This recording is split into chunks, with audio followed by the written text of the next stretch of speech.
બુંદ બુંદ પાણી માટે તરસતા તાપીના ગામડાઓ. ઉચ્છલ તાલુકાના ઝરણપાડા ગામે પાણી માટે તરસતી આદિવાસી પ્રજા. ઉનાળો શરૂ થતાં જ વાસ્મોને પાણી પુરવઠાની ખુલ્લી પોલ. તાપી જિલ્લાના અંતરિયાળ ગામડાઓમાં ઉનાળો શરૂ થતાં જ પાણીનો કાળો કકળાટ શરૂ થઈ જાય છે.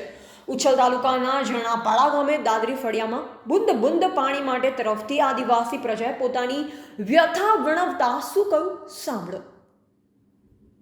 એક તરફ સરકાર મોટા મોટા પાઇપો નાખી નદીઓમાં પાણી છોડી રહી છે અને ભર ઉનાળે નદીઓ બે કાંઠે વહેતી થઈ છે, અને બીજી તરફ એક બુંદ માટે પાણી માટે લોકો તરસી રહ્યા છે. પાણીની આ વિકરાળ સમસ્યાના કારણે ક્યાંક મહિલાઓ પોતાના બાળકોને સાચવી શકતી નથી, તો ક્યાંક દીકરીઓ શાળા કોલેજમાં ભણી નથી શકતી, અને ક્યાંક વૃદ્ધ મહિલા પોતાના પશુઓને ઘરપેટ પાણી નથી પીવડાવી શકતી. ત્યારે સવાલ ઊભો થાય છે કે શું આ છે મારું આગવું અને વિકસિત ગુજરાત?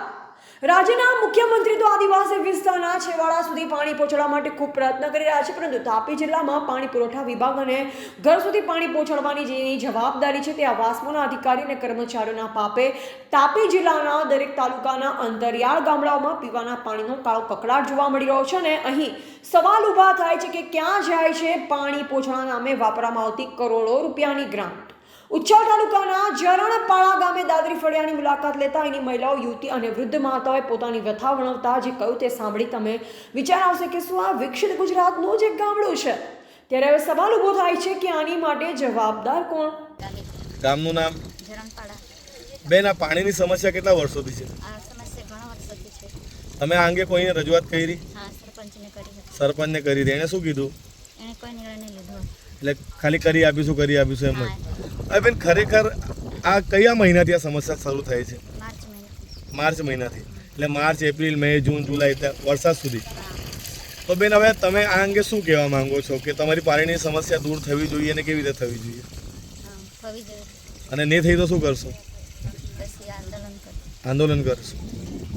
આ ફળિયામાં કેટલા ઘર છે? આશરે 300-400 ઘરો છે, અને એટલા લોકોને પીવાના પાણીની તકલીફ છે. જી બેન, આપનું નામ? મારું નામ સંજયભાઈ દાલજીભાઈ ગામિત છે, ગામ ઝરણપાડા, ફળિયું દાદરી ફળિયો. શું તકલીફ છે? શું કહેવા માંગો છો પાછળનું દ્રશ્ય જોઈને? આ ફળિયામાં પાણીની તકલીફ ઘણી બધી છે. બરાબર. આખો દિવસ પાણી ભરવામાં નીકળી જાય. સરકારને શું કહેવા માંગો છો? કે પાણીની સમસ્યા દૂર કરે એમ. બરાબર. અને નહીં દૂર કરી તો શું કરો? ઉચ્છલ તાલુકામાં જઈને આંદોલન કરી. તાલુકા પંચાયત પર આંદોલન કરશું.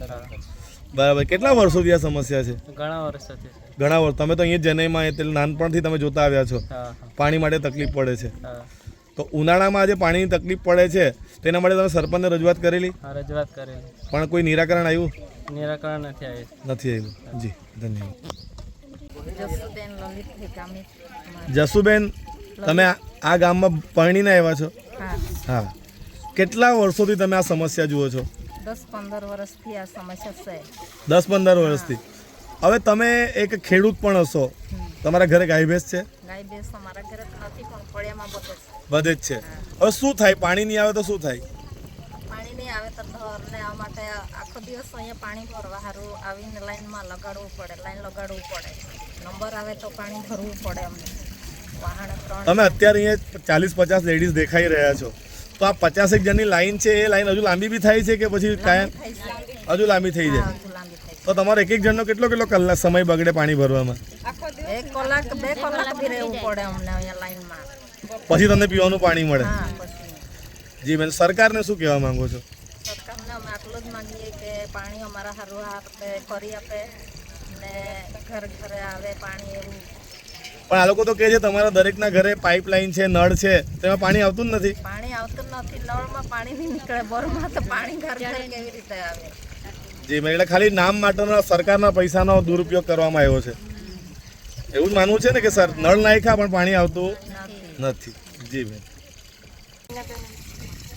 રવીનાબેન, ક્યાં રહેવું તમે? ઝરણપાડા. તમારા આ પાણીની સમસ્યા પાછળનું મૂળ કારણ શું છે? શું દરેકના ઘર સુધી નળ છે? ખરા પણ પાણી નથી આવતું. નળ બધાના ઘરે છે, તો પાણી નથી આવતું. તમે આ જ ગામના છો કે પરણીને આવ્યા છો અહીંયા? આ જ ગામના છે. આ જ ગામના છો. તો આ પાણી ઘર ઘર સુધી નથી આવતું, એના કારણે કઈ સમસ્યા ઊભી થાય છે? અમારે સવારે ઉઠે ત્યારનું આમ જમવા માટે પાણી ભરવાનું, કપડાં ધોવા માટે, પછી ગાય ભેંસ માટે બધું પાણી ભરવાનું, એમાં જ આખો દિવસ અમારો નીકળી જતો છે. પછી બીજું આમ તેમ બીજા કામમાં ધ્યાન નહીં અપાય, એ જ કામ આખો દિવસ હાથ કર્યા કરવાનું. હા. તો બેન, તમારે અહીંયાથી ભણવાવાળી છોકરી, તમે બી આ જ ગામના છો, એટલે વર્ષોથી તમે બાળપણથી મોટા થયા, તો જે છોકરીઓ ભણવા જાય છે, શું એમના શિક્ષણ પર અસર પડે છે આના કારણે? હા, અસર પડે. એટલે એ લોકો સ્કૂલ કોલેજ જવાના બદલે પાણી જ ભર્યા કરે. પાણી ભરવાનું થાય એ લોકોનું, પછી ટાઈમ નહીં થાય સેટ થાય એ લોકોને જવા માટે. તમે એક શિક્ષિત યુવતી છો, તો સરકારને શું કહેશો હવે આ પ્રસંગે? કંઈ નિર્ણય લે એમ પાણી માટે, અને પાણીની સમસ્યા દૂર હા, થાય. દૂર થઈ જાય. જી બેન, આભાર. રિપોર્ટર મનીષ જ્ઞાનચંદાની, તાપી.